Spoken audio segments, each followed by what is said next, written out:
Il vaut mieux commencer jeune, contrairement aux idées reçues. On est en train d'entrer dans une vraie maturité avec cette histoire d'injection, ce qui relève donc de la médecine esthétique. Pourquoi on en parle cette semaine? C'est parce que va bientôt avoir lieu l'AMWC. C'est un acronyme pour Aesthétique Anti-Aging Médecine Congrès. C'est un grand congrès qui va avoir lieu pas loin de la France, puisque c'est à Monaco, où là, tous les médecins esthétiques et les chirurgiens vont se rassembler. Donc c'est l'occasion d'avoir énormément d'articles de journaux là-dessus.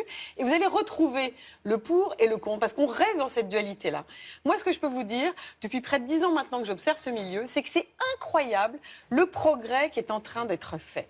Et il faut en tirer quelques leçons. C'est qu'on peut vraiment maintenant arriver, grâce à la finesse des produits, et je vais vous expliquer après le reportage ce que ça veut dire, la finesse des produits, les petites touches qu'on peut faire sans qu'il y ait un emballement et sans que ça devienne une horreur totale. Car et sans forcément changer les traits, parce qu'on peut très bien bénéficier de ces injections sans avoir une Alors bouche, regardez la première photo. Si je vous parle de main, eh bien, il y a sur ces photos-là que nous a livré le médecin avec qui on a fait un reportage, vous allez voir bientôt, une paire de mains en avant qui est ce qu'on appelle dans le jargon squelettisé. Squelettisé, ça veut dire qu'avec le temps, on voit apparaître les veines. On voit apparaître un petit peu les formes. Quand on met un petit peu de ce produit qui s'appelle l'acide hyaluronique, qui est une sorte de gel qu'on maîtrise maintenant depuis 20 ans, dont on maîtrise l'innocuité, qui fait partie d'ailleurs d'un constituant de la peau qu'on a su recréer, on peut redonner un petit peu de dodu à cette main. Avec des injections? Avec une toute petite, un tout petit bolus, comme on dit, une toute petite boule qu'on va comme de la pâte à modeler ensuite. Ça fait pas du tout mal. Hop, tac, ça prend 10 minutes. C'est assez incroyable comme petite touche. Autre zone que l'on peut toucher, le nez. La plus grosse révolution, elle est là. On dit rhinoplastie, opération du nez, casser le nez, plusieurs heures d'opération, éventuellement perte de sang. Regardez, cette jeune femme à gauche, elle a une bosse sur le nez, un petit peu d'acide hyaluronique. Vous aviez plusieurs médecins qui commencent à travailler ça. Et je salue aussi un autre médecin qui s'appelle Frédéric Bracchini à Nice, qui a...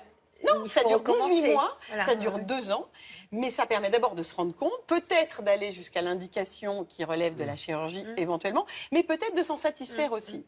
Troisième petit exemple, c'est le plus dingue.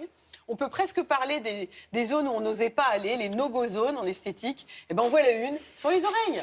Je focalise sur mon lobe d'oreille. Ah, il y a quelques femmes qui ont focalisé. Et ben il est fripé à gauche et il va retrouver un peu de pulpé à droite, un petit peu plus de dodu. Et c'est là où on rentre. Et c'est là où on rentre dans la finesse de la médecine esthétique nouvelle génération. C'est que finalement, nous les femmes, on fait souvent des fixettes de beauté. Ça devient un problème psychologique. Ah non, mais attendez, me dites pas le contraire. Voilà. Et on achète la robe qui machin. Et bien, la médecine esthétique, elle vient comme ça proposer des solutions pour des toutes petites zones où on focalise. Claire, elle a 34 ans, elle focalisait sur 2 zones. Regardez ce qui s'est passé chez le médecin. Le calcul des bonnes proportions, c'est important pour l'architecture et figurez-vous aussi pour l'esthétique. Pour éviter les erreurs, les fronts trop lisses et plats, les pommettes trop énormes, les sourires trop gonflés, il faut respecter certains angles de beauté et surtout se les faire expliquer pour ne pas courir à la catastrophe.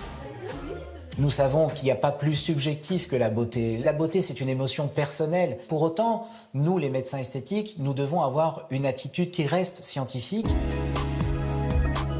La première clé pour qu'un visage soit harmonieux, c'est de respecter la pureté des contours. Donc chez vous, c'est au niveau des tempes que vous vous êtes creusé.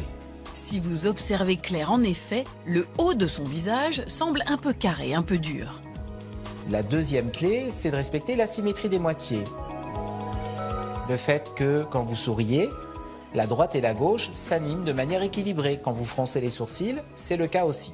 Tout va bien donc pour Claire lorsqu'elle réalise différentes expressions, colère, bisous ou joie. La troisième clé, c'est le rapport de taille de chaque élément du visage les uns par rapport aux autres. Alors ça, je l'étudie avec un compas d'harmonie. Utilisé en architecture depuis toujours, ce compas donne idée des proportions à respecter pour que le tout soit joli. Ainsi, pour une valeur de 1, comme ici les yeux ou les narines, il faut une valeur de 1,5 pour le nez ou la bouche. C'est un peu plus pour Claire qui devra donc éviter de toucher à son sourire. Et là, ce que je peux dire, c'est que la bouche est assez large et qu'il ne faudrait surtout pas l'élargir davantage. Le profil du visage peut aussi suivre des règles. Alors, de profil, il y a un angle qui est intéressant, c'est la distance qui va du nez au menton et du menton au bord libre de la lèvre supérieure. Et cet angle-là, il devrait être que de 10 degrés. Et là, on est plutôt sur du 20 degrés, 20-30 degrés.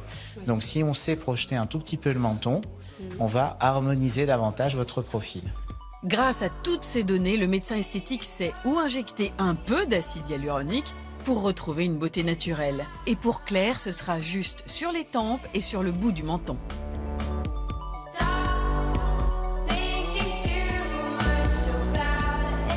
Je me sens un petit peu gonflée. Je vois déjà une once de résultats positifs. C'est beaucoup plus creusé. Il y a une vague qui avance bien. C'est-à-dire que ça n'a rien à voir. Avant, j'avais un creux. Je sens que c'est bien droit, c'est bien reculpé, ouais. Un résultat net sous les doigts, subtilement visible, faire juste avec très peu, c'est bien le nouveau credo de la médecine esthétique. Alors là, Laurence, le truc, c'est que tout le monde se dit, mais elle n'en a vraiment pas besoin. C'est toute la difficulté de ce métier et de ça souligne cette problématique. C'est qu'on fait une fixette beauté, ça devient un complexe.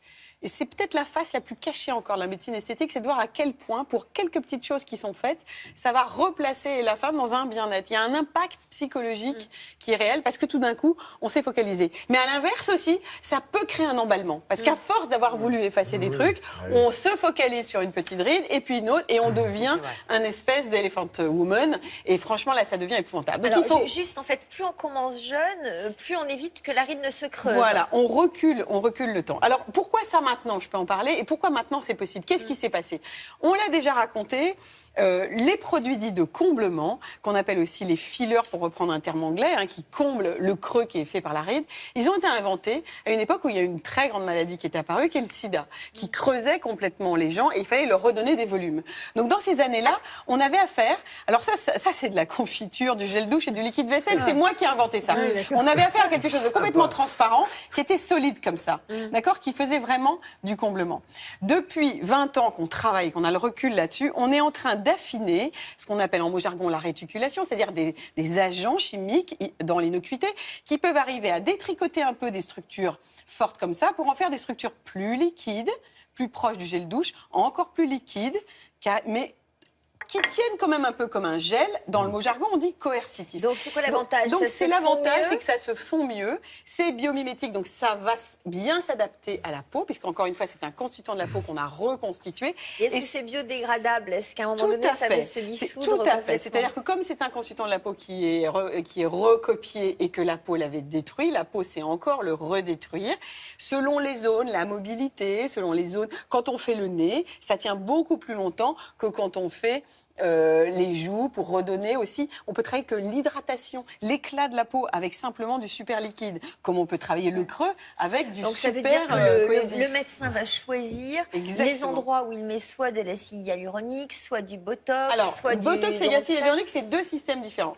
La toxine botulique, puisque là vous parlez du nom commercial, la toxine botulique, elle concerne ce qu'a dit Laurence, l'une de nos téléspectatrices, plutôt relever un petit peu la queue du sourcil, plutôt les rides du lion là qui sont au milieu, plutôt les rides du front. C'est plutôt le haut du visage pour ce qui relève de l'expression du visage et du mouvement des muscles. L'acide hyaluronique, c'est ce qui fait avec l'élastine, le collagène. Vous entendez ces mots-là même dans les publicités, le constituant, le sommier, le matelas de la peau. Ce qui lui donne un petit peu son côté un petit peu étoffé. Donc, ce qui permet de combler. Et ça va combler dans la version des premières années très très forte. Dans les versions plus liquides, non seulement ça comble, mais c'est une molécule qui capte 1000 fois son poids en eau. Donc ça permet de réhydrater. Donc on a maintenant des choses très liquides qui ne changent pas les volumes, les petites touches, on vient d'en parler, et qui redonnent de l'éclat et de l'hydratation. Et tout ça, ça contribue à faire reculer les outrages qui auront lieu, mais reculer les outrages du temps. Et ça a un impact sur le bien-être. Et le budget, là aussi, c'est travaillé. Parce que les médecins ont compris que c'est plus intéressant